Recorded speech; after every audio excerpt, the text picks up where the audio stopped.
Hey, what is up everybody? This is Tyler Adolfo. I hope you are all having an amazing day.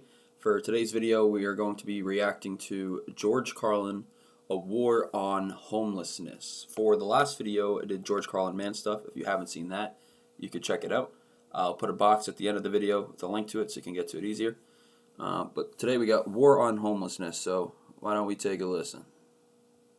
This one has been recommended a lot by a lot of people, so. By the way, speaking of American values, aren't we about due to start bombing some small country that only has a marginally effective air force? Seems to me like we're a couple of weeks overdue to drop high explosives on helpless civilians. People who have no argument with us whatsoever. I think we ought to be out there doing what we do best, gang, making big holes in other people's countries.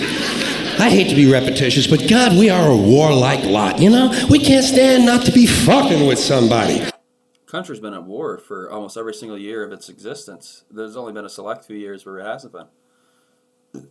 It's an incredible stat. We couldn't wait for that Cold War to be over, could we? Just couldn't wait for that Cold War to be over so we could go and play with our toys in the sand. Go play with our toys in the sand. And when we're not invading some sovereign nation or setting it on fire from the air, which is more fun, then we're usually declaring war on something here at home. Do you ever notice that? We love to do that, don't we? We love to declare war on things here in America. Anything we don't like about ourselves, we have to declare war. War on drugs, war on poverty. How did those work out? Anytime the government declares war on something, you can almost be certain it's going to go the opposite way. You can get the opposite outcome of what's intended. War on it. Of what's intended.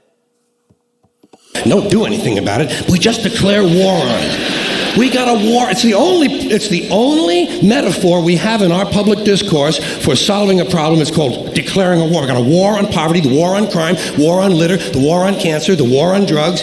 But you ever notice there's no war on homelessness, is there? Nah, no war on homelessness. You know why? There's no money in that problem. There's no money in that problem. Nobody stands. It's true.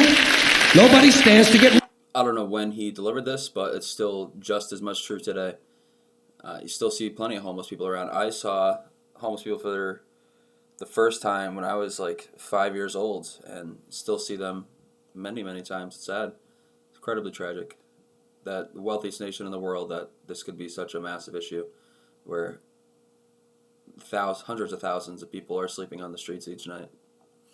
Rich off of that problem. You could find a solution to homelessness where the corporate swine and the politicians could steal a couple of $1 million each. You'd see the streets of America begin to clear up pretty goddamn quick. I'll guarantee you that. I will guarantee you that.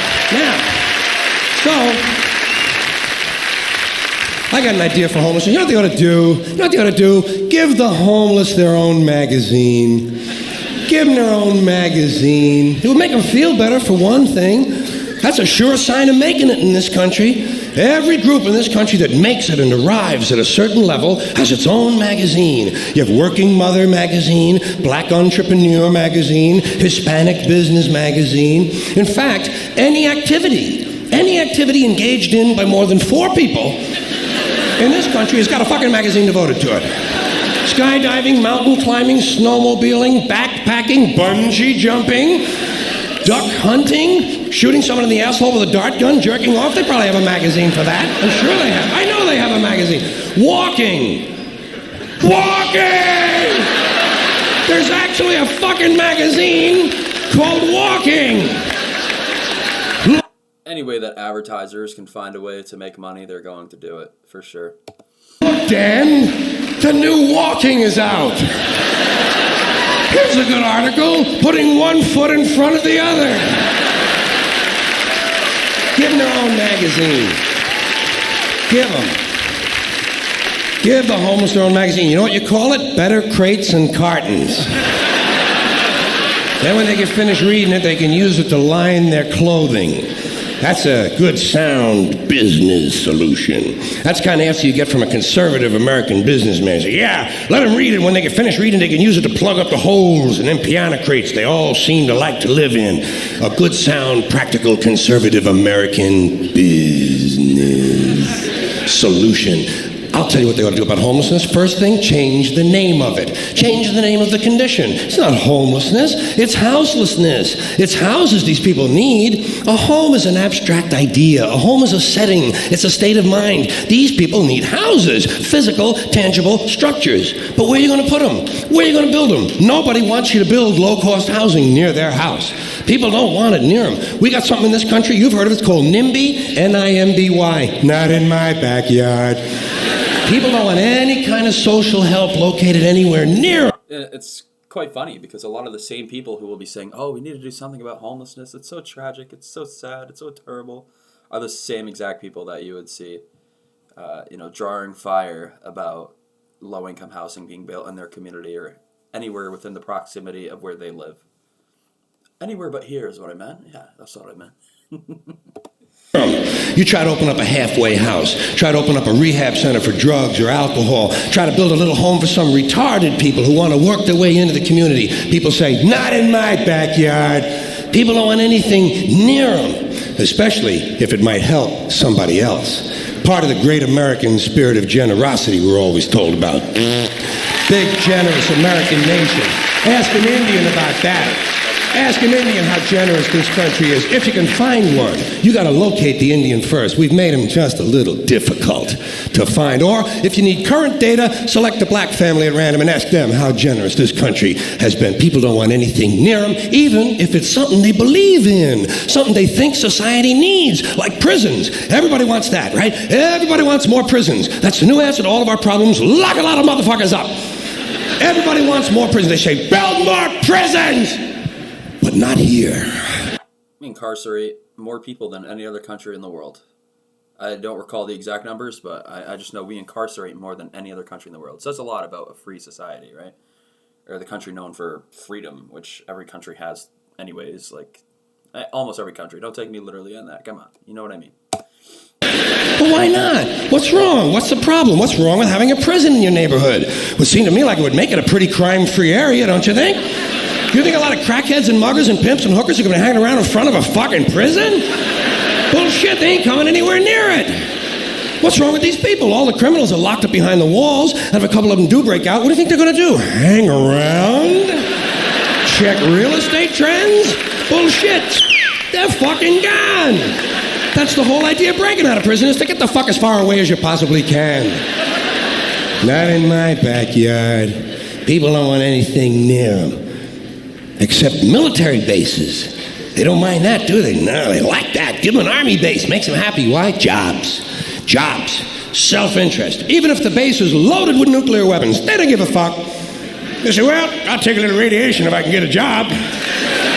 Working people have been fucked over so long in this country, those are the kind of decisions they're left to make. I got just the place for low-cost housing. I have solved this problem. I know where we can build housing for the homeless. Golf courses. Perfect. Golf courses.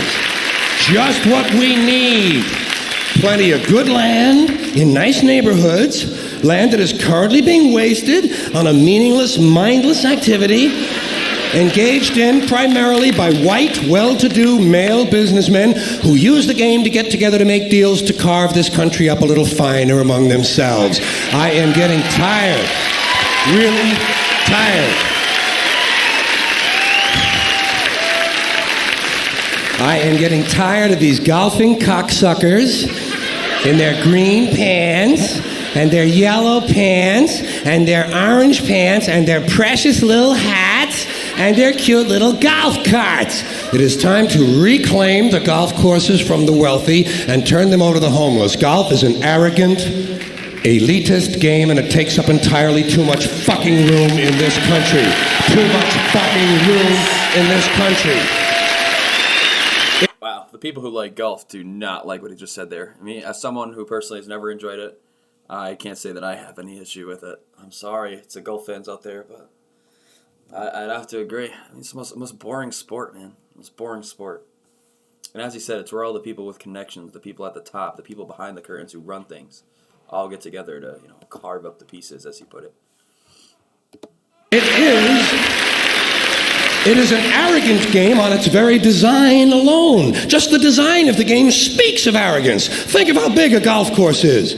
The ball is that fucking big. What do these pin-headed pricks need with all that land? There are over 17,000 golf courses in America. On that note, mini golf is actually fire, though. I like mini golf. Not gonna front right there.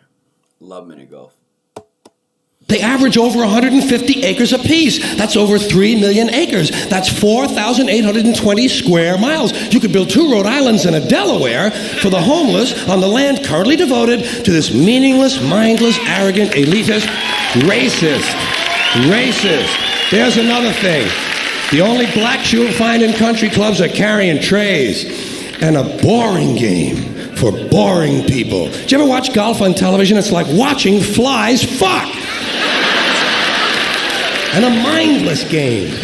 Mindless. Think of the intellect. Think of the intellect it must take to draw pleasure from this activity. Hitting a ball with...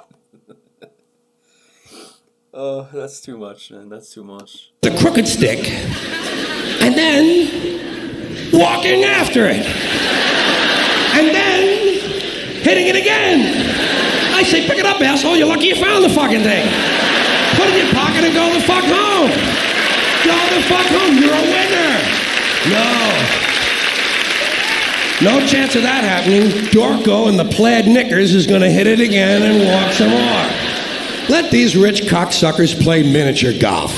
Let them fuck with a windmill for an hour and a half or so. See if there's any real skill among them. Now, I know there are some people who play golf who don't consider themselves rich. Fuck them! And shame on them for engaging in an arrogant, elitist pastime.